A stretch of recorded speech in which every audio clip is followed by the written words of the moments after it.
Nous sommes ici avec Blaine et Campbell qui est parti du Robotics au Simcoe et il ne parle pas français puis nous devons demander des questions en anglais. Puis notre première question. Our first question is, what happens at Robotics? Okay, so robotics is usually split into two parts throughout the year. So we start with the VEX, which is the smaller scale robotics tournaments. That's all year round. So pretty much you learn about the game at the end of when the last game is played, and then you have all year to build a robot for it. And we usually spend the first few months of school doing that. We'll split into teams of 4, usually by a grade, and then those will build the robots, and we're just gonna see who does the best usually. So the older teams usually do better than the younger ones, but they also help out the younger teams when it comes to programming and stuff like that. And so the games are made up of a 15-second autonomous period where pretty much robots are just, they're not actually controlled by any players. They are controlled by programming, and then that essentially run the robot and make it do things.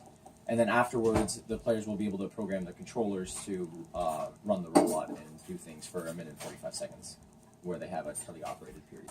So as Campbell said at the beginning, we have two parts of our team, basically.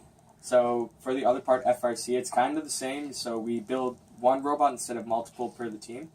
So we build one huge robot. We put a lot of time into this robot, and the season starts in January for this competition called FRC. And it basically takes all this, a lot of skills that you'd use in real life, a lot of it for mechanical, a lot of people engineer. Also for the programming side, it usually ends up being a lot more complicated in the VEX team. That's why we choose kids. Once we see kids performing well in the VEX competition, then we can move them over to FRC if we think they're good. And a lot of it's the same, so we have an autonomous period right at the beginning of FRC challenge or game. And so not controlled by the player, and then the player controls it for the next couple minutes. Games are always different every single year, just like VEX, but it's just a lot more complicated, and we put a lot more time into it than our VEX competition because we have done very well in that competition. And we'll answer on the other question. So the thing with FRC is that the game is announced 6 weeks before you actually have to compete with it. So you have that much time to build your robot and do everything, and you have to make sure that you're completely organized and stay really late after school in order to actually get it to work properly. Yeah, you put a lot of time into it.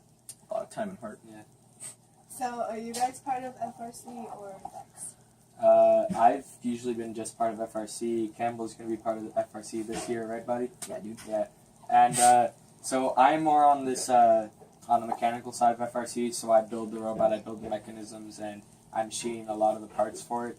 Campbell, he's going to be programming a lot of it. So whatever the game that this year will require, whatever challenge it is, for example, if we need to hang it, I build that part, and then Campbell would program it so we'd able to fire the pistons to get the robot to hang wherever it needs to, which probably won't even happen this year because it happened last year.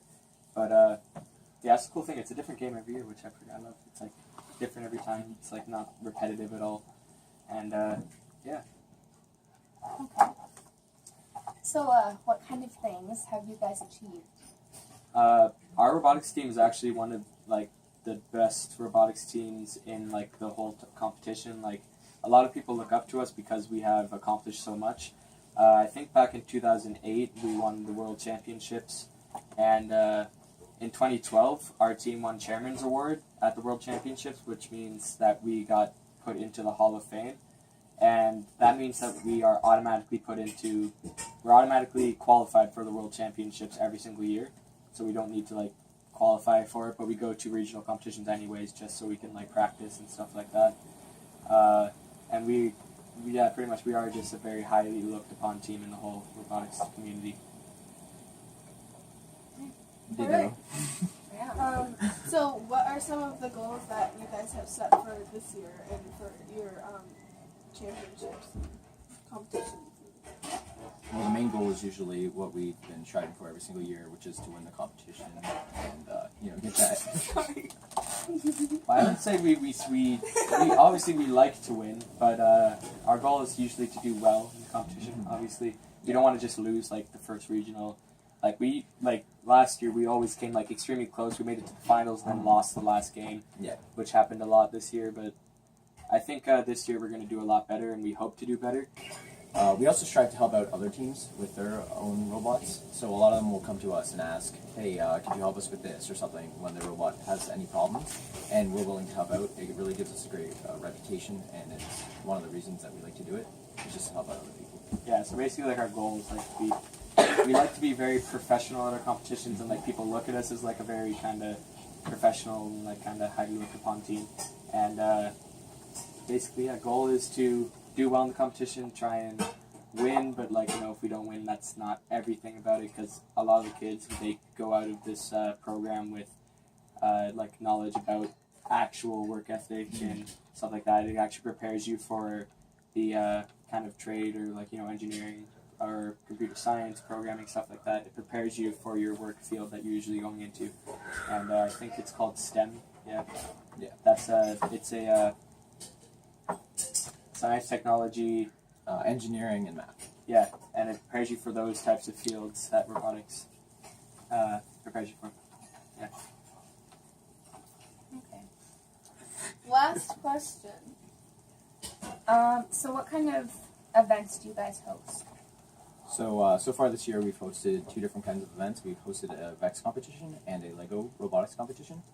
And these are mainly just to help out some of the sponsors that help out with robotics.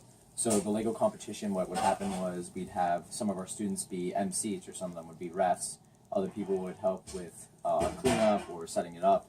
And then others would go into each team and act as their captain, get them organized.